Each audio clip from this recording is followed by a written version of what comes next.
If you want to break into the industry, hit the first link in the video description below and you'll see tons of resources that I've created to make breaking into the industry 10 times easier and faster. What is going on, people? Welcome back to another video. This is for the 25-year-old me who is at their career and going through a quarter-life crisis. I'm making this video because I was in your shoes 7 years ago and I was at a point in my career thinking, you know what? This was good when it started. The novelty's kind of worn off. I actually hate coming into work. I'm bored of the stuff that I'm doing. I know what I want to do. I want to build my own business. I want to try my own thing for 2 or 3 years. I've saved enough money to enable me to do that. But do I leave the industry? Do I leave this job and pursue this thing that I've got in my head that I want to do? I'm 25. If I don't do it, I know I'm going to look back in life when I'm 50, 60, 70, and I'm going to regret just staying in one job and doing my thing in a corporate career, suit and tie. It scares me to leave the industry, but it excites me hugely at the same time to pursue my own career and do my own thing.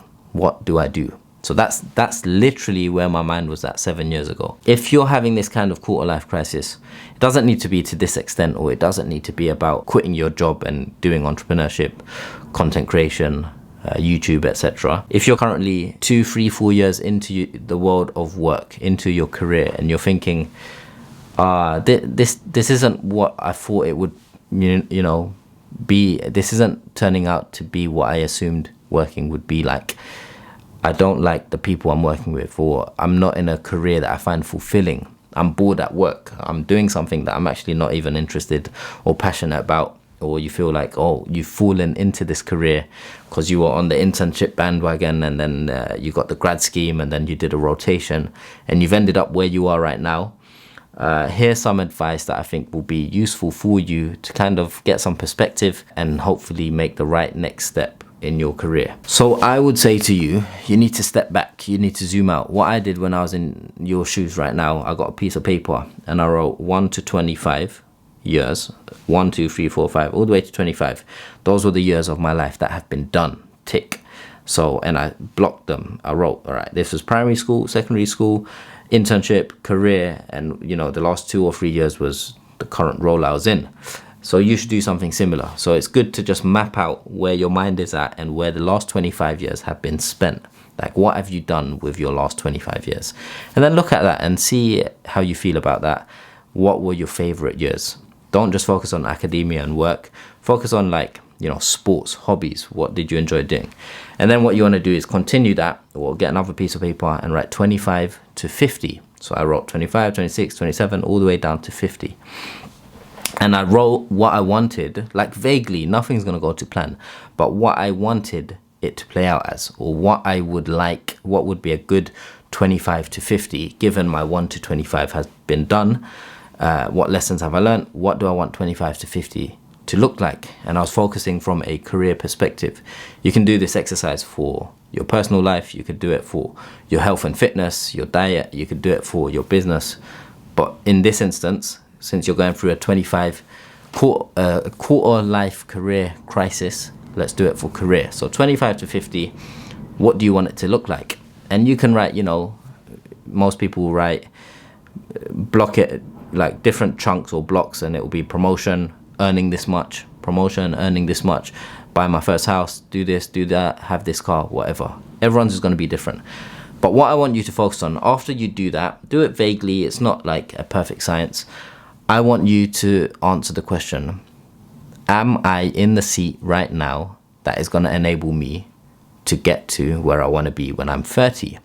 So what you're doing right now, is that going to lead to where you want to be at 30? If the answer is yes, then it's pretty straightforward. You should continue what you're doing. But I'm guessing the answer is going to be no. And if the answer is no, and keep in mind, you're asking yourself, is what I'm doing now going to get me to where I want to be in 30? But you want to be happy, right? There's no point getting to where you want to be at 30 and you're miserable, you're in a job you don't like, it's unfulfilling and it's depressing. So always caveat with, am I going to be enjoying it, or am I going to be depressed or unfulfilled? Because these things are important. You could be crushing it, you could be making tons of money, but if you're unfulfilled, if you feel like you've got no sense of purpose, or if you don't like waking up to go to the job in the first place every morning, it's going to be a disaster. You're going to be depressed. So always caveat with, am I fulfilled, or do I feel a sense of purpose? Am I happy? The answer for you is probably going to be no if you're watching this video, because you're at a point where there needs to be a bit of change. You're not sure how to go about it. And so I would say you need to step back and you need to ask yourself, why is that? And you probably know the answer. Some people beat around the bush. They don't want to get to the answer, but we all know the answer. And it's probably because you don't enjoy the work that you're doing. You don't enjoy your team. You don't like the culture of the firm. You feel like you're in the wrong industry, or you might probably just be going through a phase. Your career goes in ups and downs. Sometimes you'll feel extremely shit in your current role. You'll feel depressed and low. But then after a week or two or a month, you actually love it again. You will enjoy it. And that's kind of normal. It happens. Ebbs and flows. And so it's important to know, just because you're going through a down phase, don't pick up and leave. Don't quit. Don't make any rash decisions. I would say, if, like for me, it happened over and over and over and over again. Like it was multiple times until I realized, you know what, something needs to change. I am excited but scared to do this next thing. I can't see myself doing this thing, what I'm doing right now, forever. I'm at my wits' ends. I know myself, and this isn't it. This isn't what I see myself doing or want to be doing for the next 30, 40 years. So if you're that confident, then you know you got to bounce. So then you have to weigh out your options.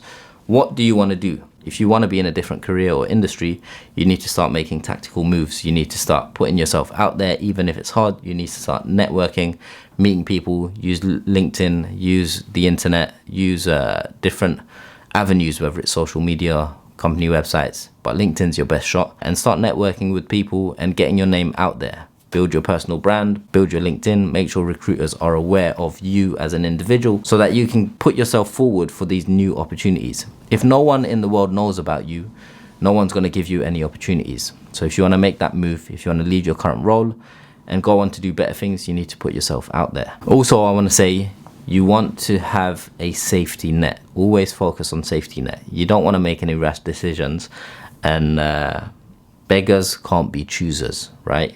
The only reason I was able to make a career choice of leaving the world of financial services and doing my own thing is because I had a safety net. I made sure I had enough money to keep me good for a year or two.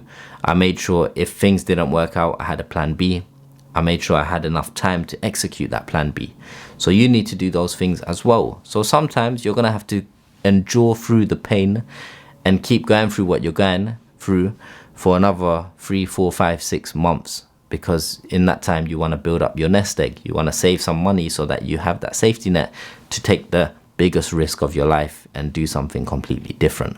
So be sensible about it. You want to be managing your risk taking when it comes to your career in a sensible way. Talk to others. Before I left the world of finance and banking, I spoke to everyone in my close circle, friends and family, before I made the decision. I got their opinions. Most people thought, some people thought, wow, you're mad, you want to leave the industry, you're earning good peas, you're doing all right, why do you want to leave? But actually also a lot of people were like, yeah man, if you're not feeling it, duck from there, do what you want to do. It's not the end of the world. Those jobs are always going to be there. You can always do a U-turn and go back into the industry. So it's good to get different perspectives, talk to different people, close friends, even people at work who you're close with. It's worth talking to them. Try and connect with people who have been in a similar situation to you and are doing what you want to do. So let's say, for example, you're in the corporate world and you want to go to a different industry. Find someone who's in that industry who was once upon a time in the corporate world. Reach out to them. They're more likely to respond to you because they resonate with your journey and your story. So that's an easy win there, easy way to network. Or if you want to go and build a business, I would say start the business on the side if you can. Build up a mailing list. See how many people are actually interested in this thing that you want to do. You don't just quit your job and start your business. Some people do and it works out great, but it's smarter and less risky to actually start the thing on the side or try and see if there's demand for the thing on the side, because you want to build something that people want, right? If there's no demand for it, how do you know people want it? How do you know it's worth leaving your job and building thing and quitting if no one's going to buy your product. So do a lot of market research, do a lot of planning before you make that big move. If your goal is to move into a different industry and stay in the world of corporate, then, you know, once again, network with people in those industries. Network with people who went to your uni, who went to your current firm, and who are in a position that you want to work in, or in the firm you want to work for.